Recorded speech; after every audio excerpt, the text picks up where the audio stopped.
avec les pierres tombales.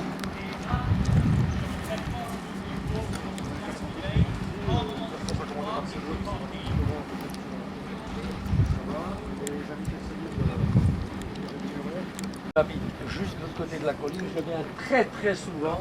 Plus souvent que moi, parce que depuis... Voilà, je viens très souvent. Je suis venu avec le colonel Saval, avec le musée, et j'ai des photos, c'est lui qui les a faites, que c'est moi qui ai découvert la tombe dans un état lamentable. Et vous avez alerté. Et en plus, il y avait une pierre avec le fer à cheval, le mulet, pardon, qui était au pied de la statue. Tout ce qu'il vous raconte, c'est enregistré. Hein. C'était au pied de la, de la croix. De la croix. Elle a disparu.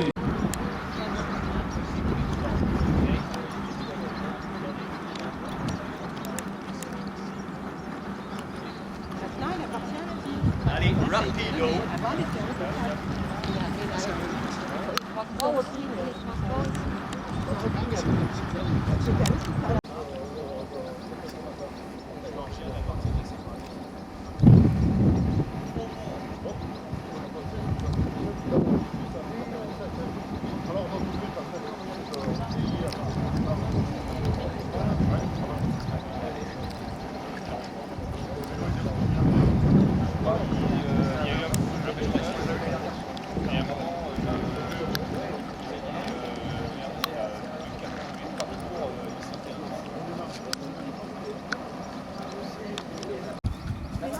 Oui, là.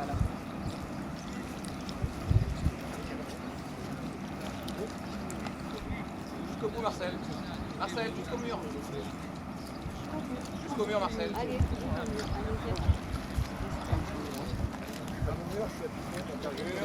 Alors au mur, sinon sur la margelle en pierre. C'est pas bon.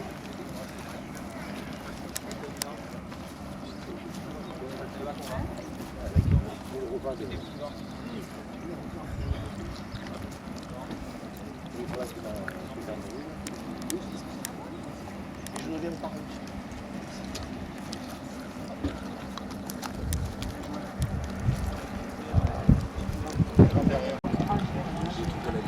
Sans entendement.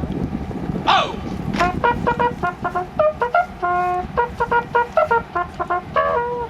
Présentez. Oh!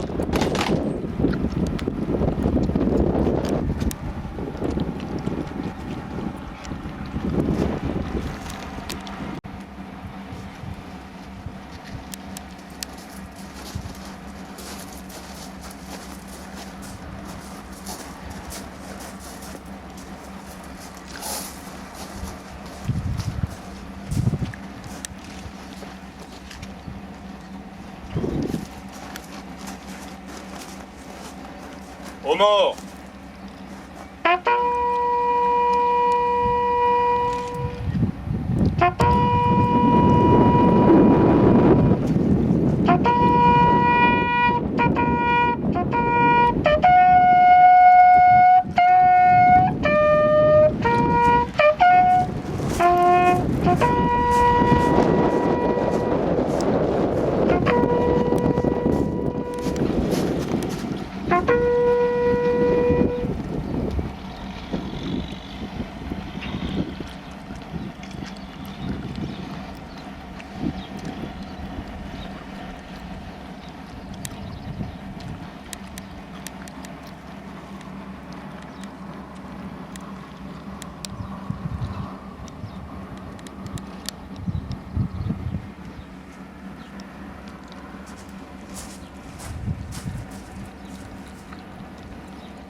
chers anciens, chers amis, chers camarades du deuxième étranger, je ne vais pas être très long, car la cérémonie a été courte. Ça ne veut pas dire que c'est une petite cérémonie. Cette cérémonie a été courte pour marquer l'attachement du régiment à l'un de ses anciens chefs. Et je juste juste citer, mettre en avant cet attachement. Alors on dit que la Légion ne pleure pas ses morts, elle les honore. C'est ce qu'on fait aujourd'hui en venant déposer une gerbe sur la tombe du chef de corps d'il y a 156 ans. 156 ans, ce qui témoigne d'abord de la longue histoire du régiment, ce qui témoigne aussi de la fidélité que nous avons et du souvenir. Et cette fidélité, elle ne s'arrête pas qu'au chef de corps, elle ne s'arrête pas qu'aux officiers de granit, sur les plaques duquel se trouvent plus de 7000 noms, 7300 noms de légionnaires, de simples légionnaires jusqu'aux officiers, tombés pour la France sous les plis du deuxième étranger, sous les plis du drapeau du deuxième étranger. Et donc cet attachement à nos anciens, à nos morts notamment, on le vit à travers de grandes œuvres comme le mémorial qu'avait fait réaliser mon prédécesseur, le colonel Éric Ozanne, et à travers des moments courts mais hautement symboliques comme celui-ci, où j'ai pu avoir l'émotion de venir poser cette tombe devant l'un de mes lointains mais beaucoup plus illustres prédécesseurs. Merci Madame le maire de nous accompagner, merci de nous permettre d'organiser cela. Soyez sûr que le régiment continuera à être fidèle pour venir entretenir d'abord la tombe du colonel de Chabrières et de sa famille, personnalité de la région dont on voit, si on se penche un peu au-dessus de nous. De chaleur, bien que vous soyez habitué à ce genre de temps. Mais vous remercier, colonel, de cette présence. D'abord parce que vous honorez, vous l'avez dit, le colonel de Chabrières, ce qu'il a fait, son œuvre, mais aussi parce que j'ai plaisir à voir à vos yeux. Merci, monsieur. Merci beaucoup. Merci, colonel.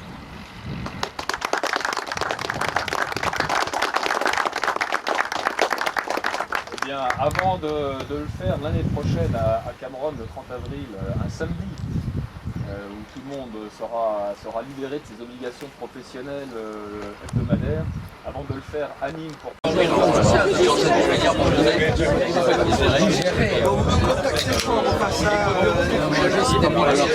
va être chaque année. C'est simple, c'est tous les 4 juin. Oui, mais c'est ah non, alors je suis le vigneron qui Bordeaux.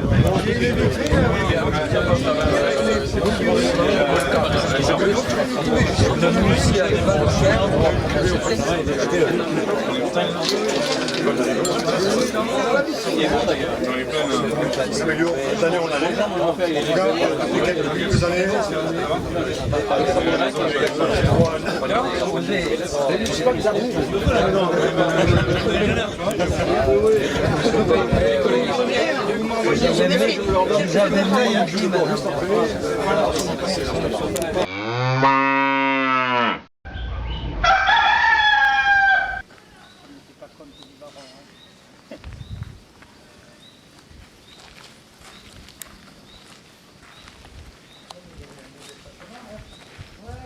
Très bien.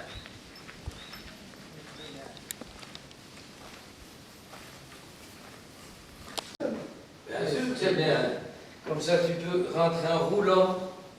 Ah, on est bien, je viendrai souvent, tiens. Voilà, avec Oh, puis il fait frais, non? la piscine. Il fait frais, non, pas de piscine, alors. Moi, je suis pas piscine.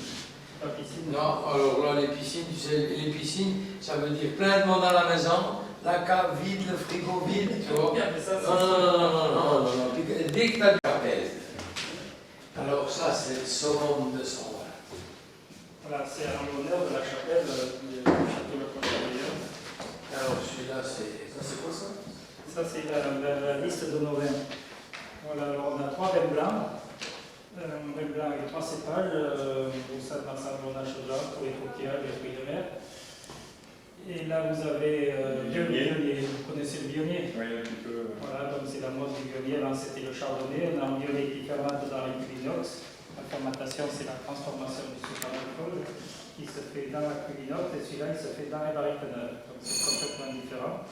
Voilà. Ensuite, on a le rosé, et puis au plus on monte dans la gamme des rouges, plus on y met de la Syrah. La Syrah, c'est le cépage qui est très tannique. Et c'est le tanin qui conserve le vin. Donc plus on met de la Syrah, plus on va avoir de vin de garde. Je te lève le couvert, je lève le couvert. Ouais, allez, lève, Hein? lève le couvert doucement. Vas-y, lève-le doucement. Oh putain. Ah, c'est bon. Ah mais tu t'es